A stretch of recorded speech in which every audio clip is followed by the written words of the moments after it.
everybody, it's Cole, and we're here with another Wings of Glory Wednesday. Today we will be reviewing an Austrian two-seater, none other than the UFAG C1. Slight side note here, I'm not quite sure whether to pronounce it UFAG or O-faag. I'll have to turn that over to the chaps at the Aerodrome for that. They're usually quite knowledgeable about such things.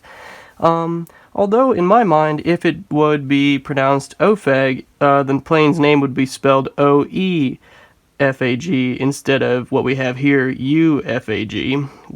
So I'm going to call it UFAG, and if that is wrong, I will certainly amend my pronunciation hereafter. And then I will also edit the description of this video once I know for sure and certain what the pronunciation is. That way everybody can see it there. Anyway, so let's dive into it. I've actually got 3 models of this lovable little plane. And while it is not the best two-seater out there by far, it is not the worst either. And it's kind of cute, actually. I don't know, I just love the short, stubby little wings, and you know, one of my subscribers commented that flying it is a bit like flying an ocean liner, and you'll see why here. So, first of all, let's just go looking at the overall look of this. This is unique in that this line of planes actually has a snow camouflage. We don't see a lot of that in Wings of War, Wings of Glory. This is to reflect it doing some service in the Italian Alps, which I think is super cool.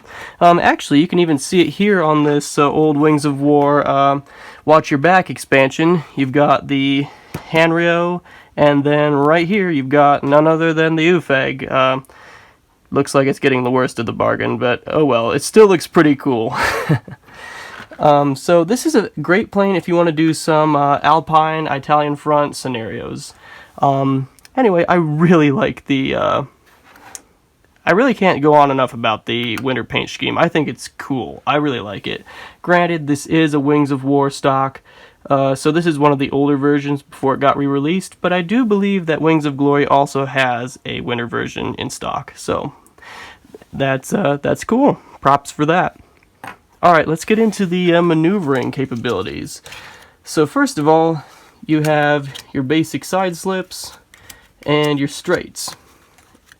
So as you can see, as far as the Central Powers two-seaters go, let me just move these up into the camera's view a little bit more. As far as the Central Powers two-seaters go, this is actually kind of a fast one.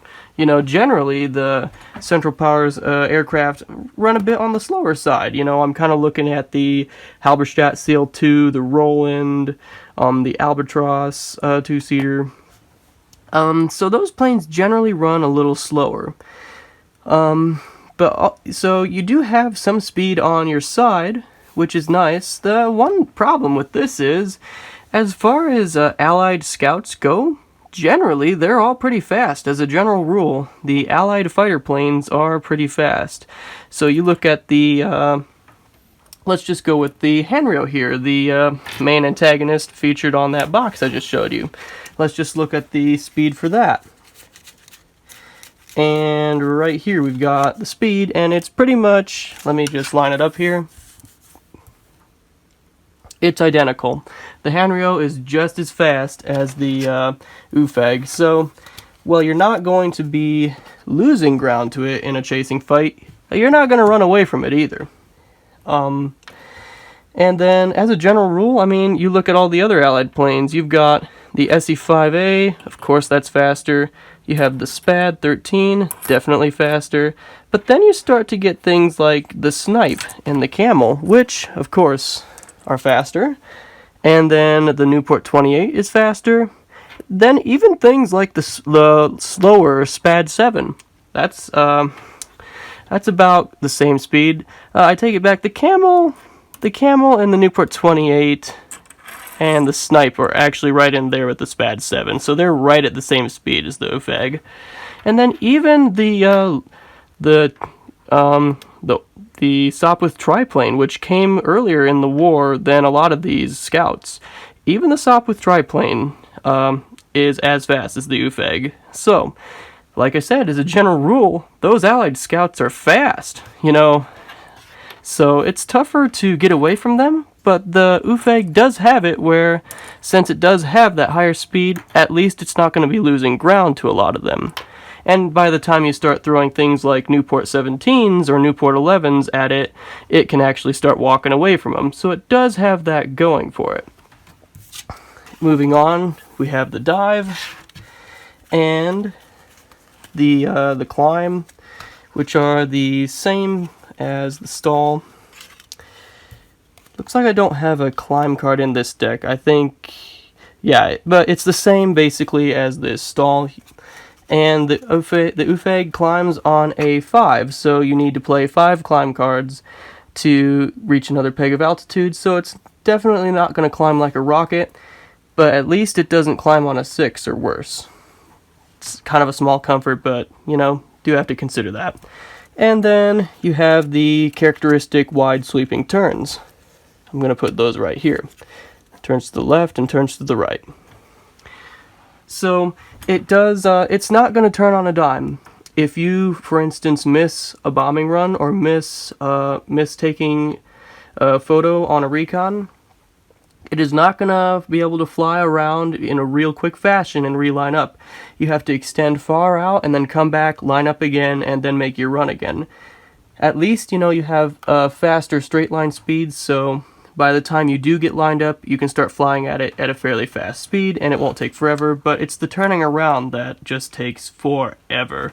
It is like flying an ocean liner. It's not going to turn very quickly. You know, whereas, say, the Bristol or the Halberstadt could maybe miss a recon and go, oops, okay, and then play a straight and then an Immelmann and come back around really quickly. You have to do things the hard way if you're an UFAG pilot. As far as armament goes, it has single Spandau machine gun in the front and a single in the back. So you're using the B damage deck for both the front and back firing arcs. And so on a hit-for-hit basis, you're not going to out-damage much of the scouts, because most of the scouts facing you will have 2 machine guns and deal from the A deck. A small consolation is there's a slightly higher chance of setting your opponent on fire with the B damage deck, because I believe there's one more fire card special damage in there than in the A deck. So you do have that going for you. However, I would not want to be in this plane caught alone against an enemy scout if he knew what he was doing and had the same health as me. Which, speaking of health, this thing actually is pretty good.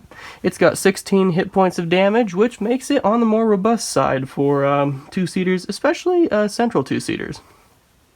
So, there you have it. That is the UFAG C1, and if you guys, I'm going to turn over the next couple episodes to you guys, so I would love your suggestions on which planes you would like reviewed next. If I own them, I will certainly crank out some reviews on them. Anyway, so let me know in the comments with that, or if you have any other thoughts on the UFAG, I'd love to hear them. I'm constantly learning, and yeah, I really love hearing from you guys. Anyway, until I see you all again, salute, and blue skies.